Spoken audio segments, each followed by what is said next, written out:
L'étudiant dans l'évaluation, à mon avis, sa place est centrale, y compris au début du processus, c'est-à-dire leur faire comprendre le pourquoi ils doivent être partie prenante de ce processus d'évaluation.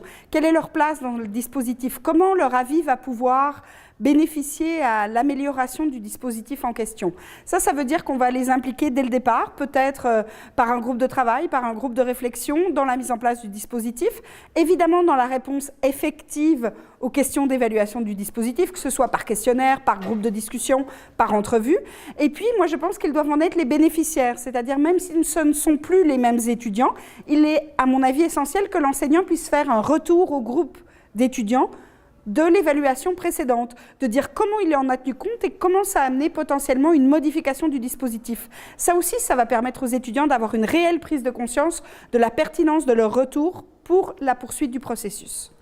La place de l'étudiant est centrale parce qu'il n'y a pas d'évaluation, il n'y a pas d'innovation sans amélioration des apprentissages. On innove pourquoi?